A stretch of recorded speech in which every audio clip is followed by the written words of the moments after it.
We now take a look at our special report today. Now, 3 days before the Finance Minister, Matia Kasaija reads the 2019-2020 budget. New Vision TV brings you the analysis of the first budget by the NRM government and the rocky start it had to deliver on the promises the leadership had made during the swearing-in ceremony in 1986. Here are the details. In January 1986, after a 5-year struggle, President Yoweri Museveni and the ragtag NRM took over Kampala. The new president then and his enthusiastic team under the National Resistance Army found the economy in ruins and could even not present the budget in June 1986. They had to take some time groping around to get a sense of the state of finances before the finance minister read the budget in August. At his swearing-in, Museveni promised a fundamental change in the history of the country. I think this is a fundamental change in the politics of our country. The economy, which had been battered by years of civil war and mismanagement, was a shadow of its glory days in the 1960s. And as a matter of urgency, had to be resuscitated if the fundamental change was to have half a chance of materializing. According to a World Bank report of the time, the GDP per capita stood at $230, which is about 865,981 shillings today, or about 60% of the level at which it was in 1971. The foremost sector had ground to a halt. With 83 factories surveyed at the time, only 10 of them were operating beyond 30% capacity, while another 29 were shut down. Agriculture, which had regressed into subsistence, accounted for 40% of GDP. Coffee accounted for more than 80% of export revenues and more than half the revenue collection they used to tax coffee exports those days. Coffee production stood at 70% of the 1965 levels at 160,000 of 60 kilograms of bags, and cotton production had collapsed to 7% of 1965 levels. At a personal level, public service salaries were so bad that at the lowest salary level, the monthly wage was not enough to buy a bunch of matoke. Real wages and salaries are at the moment very low indeed. At the lowest level, the monthly wage is not even enough to buy a bunch of matoke or 5 kilograms of maize flour. You cannot therefore envy Professor Ponsiano Mulema, the NRM first finance minister, under whose brief it was to jump-start the economy. It was not a good omen that the 1986-87 budget was read at the end of August, months into what would have been the new financial year. But you can't blame them because this is 1986. The NRM has just come to power in January. I imagine there's a lot of chaos going around and all that kind of business. Calling it out of the ashes is generally we're coming from a really hard time. Absolutely. Yes. The economy of Uganda has been troubled for the last 15 years by economic mismanagement. It lent no confidence to the situation when the finance minister admitted that accurate figures about the economy's performance were hard to come by. The low level of production both in agriculture and industry was reflected in the trends of the GDP. It was, however, not possible to get reliable statistics during 1985. It is estimated that the GDP fell by 5.5%. The monetary economy showed a decline of 3.9% during the same period, while the non-monetary could have declined by up to 8%, Mulema told the National Resistance Council.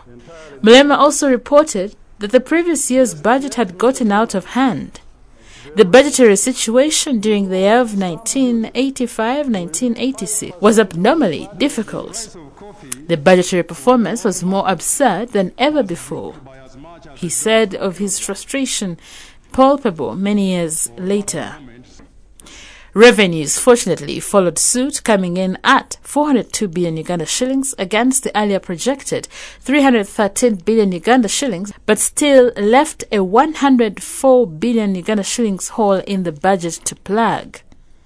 Expenditures exploded during the budget because of the new requirements for emergency relief for the Luwelo Triangle, Arua, Moyo, Moroto, and Kotido, provision of free education for pupils in the above war-ravaged regions, and increase in defense spending, soldier payrolls, and logistical requirements for the military mopping up exercises. The army was trying to move, and it was an ugly time, but as the army was trying to pacify the northern area, ensued a civil war. Yes.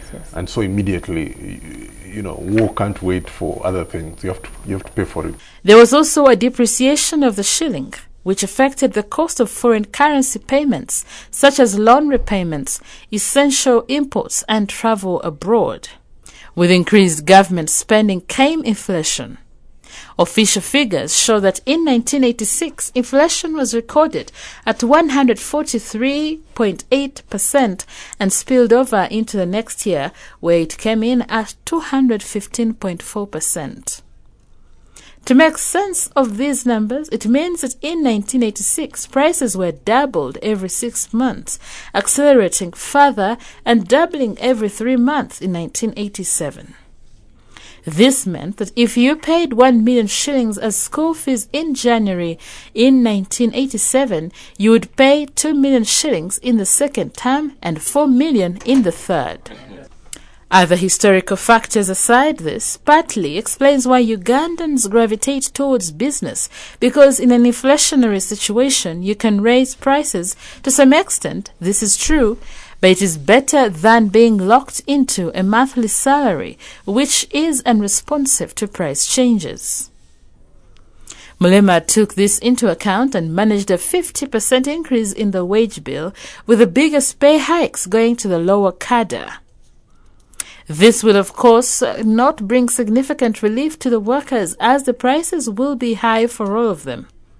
The government, however, intends to take further measures in the near future to bring about a happier balance between goods and services on the market and aggregate demand, Mulema said. The ratio of revenue collections to GDP in 1986-87 stood at about 5%. In the current financial year, the projections are that, with collections of about 16 trillion Uganda shillings, the same number currently is about 15%. Despite his urgent need for revenues, the minister reduced the corporation tax to 40% from 50% for companies. In industry and agriculture, we're raising that corporation to 60% from 50% for banks and other financial institutions, but not insurance companies. It is inconceivable that companies today would be required to surrender half their profits to the government, and it probably encouraged a lot of tax evasion at the time. He, nevertheless, raised import duties to as much as 100% on petrol, 50% on paraffin, and 20% on diesel. He also announced a raft of increases on beverages, cigarettes, and road license fees. The government was so hard up for cash that they decided to flog off a fleet of buses to raise an additional 4.4 billion shillings, which was more than they expected from the parastatals in dividends, about 4.1 billion Uganda shillings. The government urgently needed to raise revenues to finance the rehabilitation of the entire infrastructure network, to pave the 1,500 kilometers of trunk roads at a start, an inheritance from the colonial administration, increase school enrollments, improve health services, and, as if that was not enough, to quell insurgencies that were flaring up in the north and east of the country. Such demands dwarfed the revenues in a classic case of desperate times call for desperate measures. They set the money printing presses rolling to disastrous consequences. Inflation shot through the roof, peaking at more than 200% in 1987. For years before he made his speech, the government had been printing money like it was going out of fashion.